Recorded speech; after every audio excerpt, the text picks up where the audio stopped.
Hi guys, it's Amy and you have found Amy Loves Crochet. Thank you so much for your time. I really do sincerely appreciate any time you click on my videos. I've got some finished projects to share with you today. And I also wanted to share with you what is hanging on my dress form here. I really enjoyed working on this pattern, and when I see the shawl sitting on the dress form here, you know, I come walking around the corner and I'm like, oh, that is so pretty. And just in general, the way that shawls are built, I wanted to chit chat a little bit about.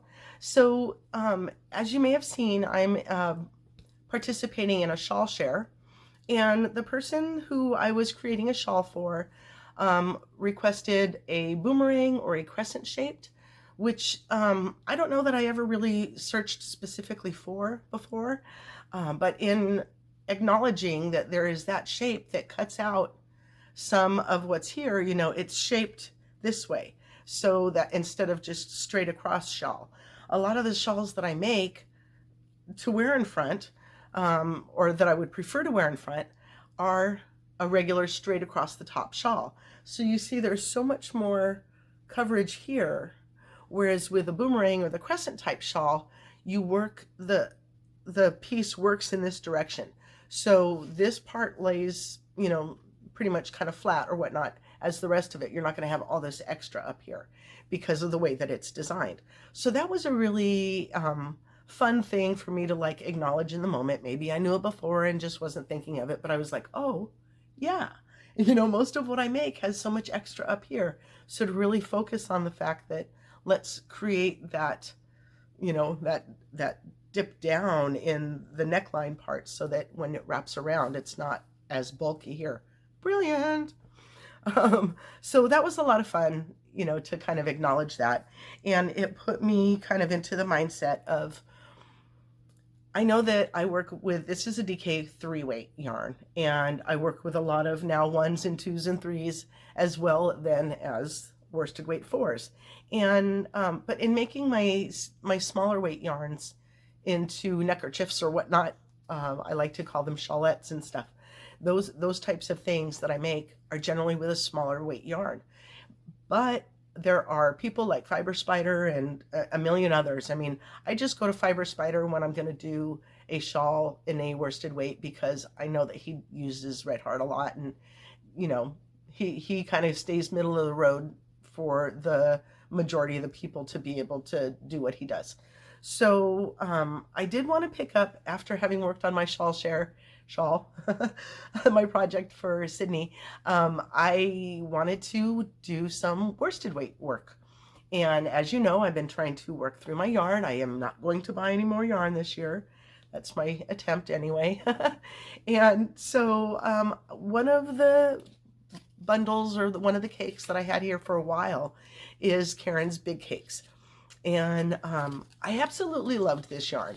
And Robin, Hooked by Robin, God, I haven't watched her in a while.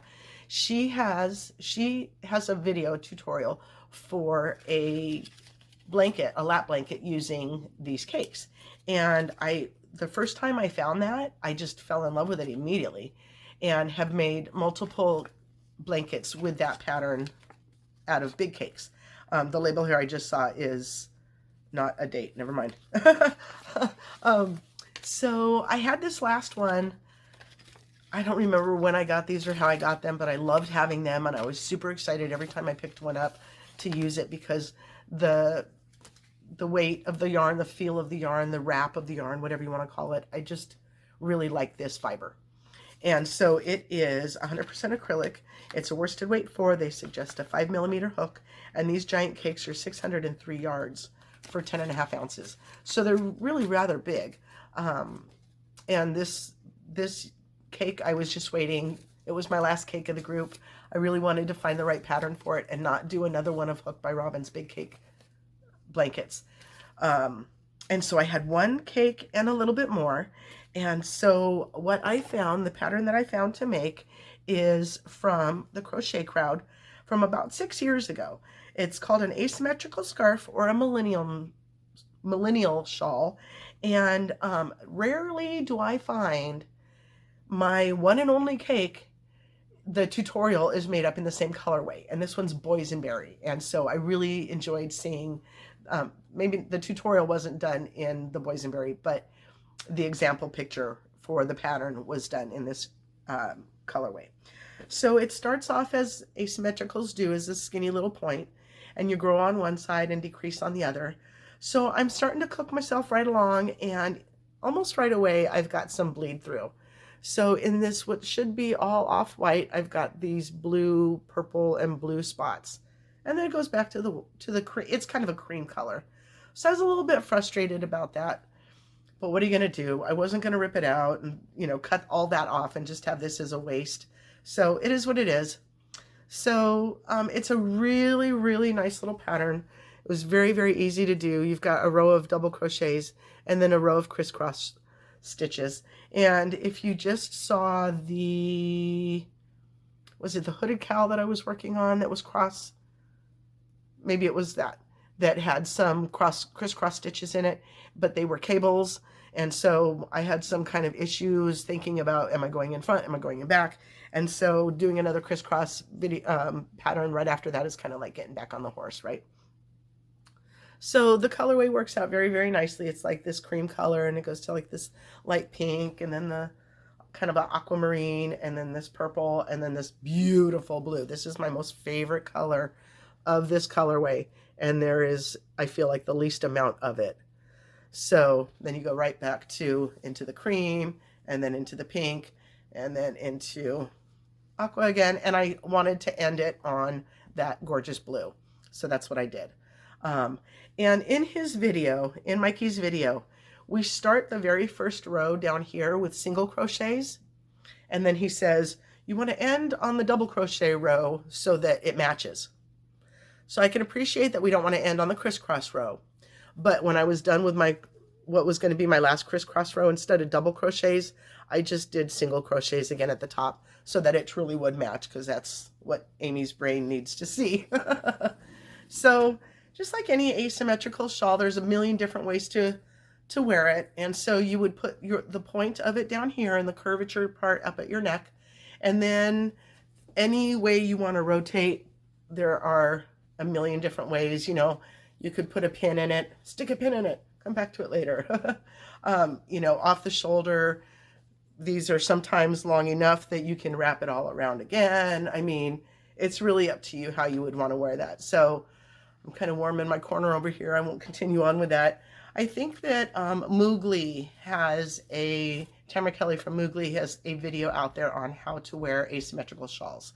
And she shows you with a fuller size one like this, and then she shows you with a real small, little tinier one.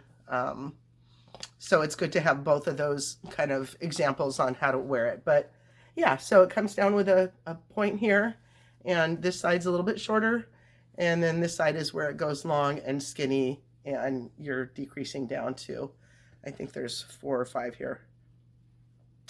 So that's what I was working on after, you know, this is the worsted weight after working with my smaller weight yarns.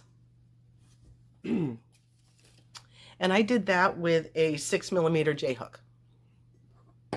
So then, excuse me.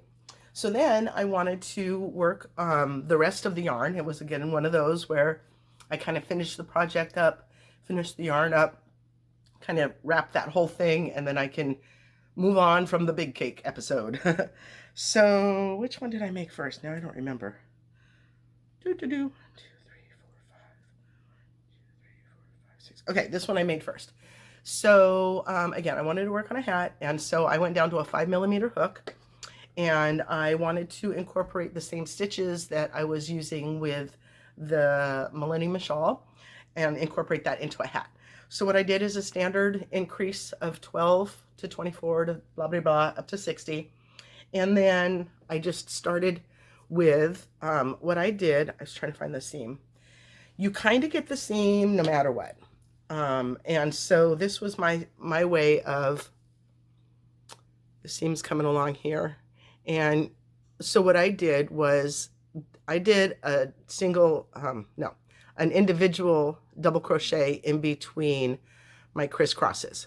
so that I could sort of work up that seam and try to make it maybe a little less visible, because you already have like all the crisscrosses that create spaces. So maybe when you find that seam, you don't really see it because it just kind of looks like the rest of the work, you know, with those crisscrosses. But yeah, so I went up to 60 stitches in a standard hat increase with rounds of 12, and then a crisscross row. So I've got a individual double crochet and then a crisscross, which is where you skip a stitch and you double crochet in the next one, and then you go back and you double crochet in the one that you missed. That's kind of a standard crisscross, and it is easy to do, so don't be afraid of it. And then I just continued to work a row of double crochets after that. And then I went back to the crisscross row and then the double crochet row until I got to about the hat size that I wanted. And then I wanted to use that blue as the popper. So that's the first one. And I almost made it around. I really don't mind a color changing yarn, except when it just misses by one or two stitches. And then I feel like, oh, it was so close to looking symmetrical. But anyway, so that was the first one. And then, whoops. Also with my 5mm hook, I did a second hat with what was left. And in this one, I did rounds of 10, so that the hat part of it, the solid part of it, came down a little bit longer. So I still went to 60 stitches, but this one has 6 rows of 10, whereas this one has 5 rows of 12. So, and then I did the same thing for the body of the hat. Rows of crisscrosses with an individual double crochet in between, and then a row of double crochets, and then got to the bottom and just did a row of single crochets in that darker blue. So I got through almost all of the rest of it. I just had a tiny little ball left, which is going into my 2 strands of double crochet held together to complete 2 rows of double crochet at the same time. I'm almost done with that one, so I'll be happy to share that one with you in an upcoming video. But yeah, some of the different colorways are kind of long running. So that one, like, you know, you almost wished that maybe only a row or 2 of each color before the color changed to another color, because it's just like a 2-color hat. Maybe 3 color on this one. But so it's kind of a little bit boring, more boring than I wish it was. I wish it was a little bit more exciting. But yeah, those will be fun. KK, you'll get these in your donation bucket this year for Bumblebee Outreach. I haven't donated to you guys in a long time, and I feel really bad about it. So those I know are automatically going to go in that. And so, yeah, that was my final use of the big cakes. And I was kind of like, it was one of those chapters that I remember the excitement about having the cakes and using the cakes in that yarn. I'm telling you, I love the feel of this yarn. And then just coming down to the last cake and what was I going to do with it. I do have a C2C blanket that I made here for the house. And it's a little longer, skinnier and longer than I wanted it to be. But yeah, so, okay, that's all I've got for that. I will link this down below in case any of you wanted to see that as well, because it is such a beautiful color change. You know, we were walking through Walmart, and I have not in a very, very, very long time stopped and gasped at a colorway that I see sitting on the shelf at Walmart. I mean, their yarns are pretty standard, and they don't often change. Like, what's there today is pretty much the same thing that I see every single time we go there. So it doesn't usually it doesn't usually allow me to say, oh, look at that yarn. And I did. I'm going to insert it right here. I don't remember looking at the name. It might be in the picture. I'll put it in the video there if it is.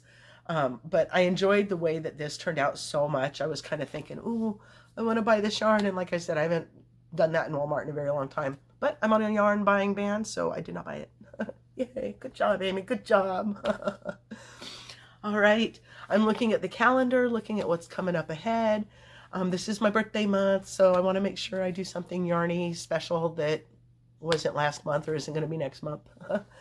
There is a Fiber Fest in Glen Ellen, Missouri. I went last year, and I enjoyed my time there, and then got in the car and started feeling really sick. and I was tired the whole drive home. I remember it was a very, bleh, you know, it started a sickness. Like you guys are tired about hearing me being under the weather, but I am determined to go back to this event and come home from it feeling fine, and you know, kind of bury the bad memory of when you don't feel good. So I'm looking forward to that very, very much. And there's a place in Illinois called the Bead Place that I have a punch card for, that I have 9 punches of 10. And so if I buy one more skein of yarn, or if I buy $25 worth of merchandise, then I will get a skein of yarn for free.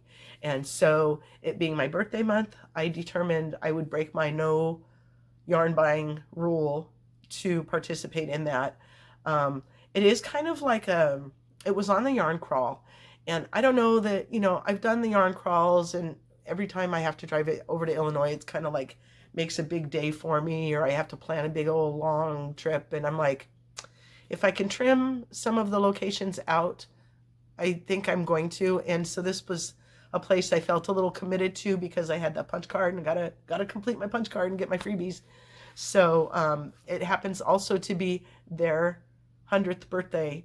So they're having like a celebration. Maybe they'll have cookies and punch or something, and discount on top of, you know, anything that's regularly priced. So that is on the 29th, which is just right after my birthday. So I'm excited to also, you know, go there and participate in a birthday thing that both they and I are sharing the birthday. So anyway, all right, guys, thank you so much for your time. I sincerely appreciate you. Have a wonderfully blessed day, and I hope you'll come back and see me again. Thank you so much. Bye-bye.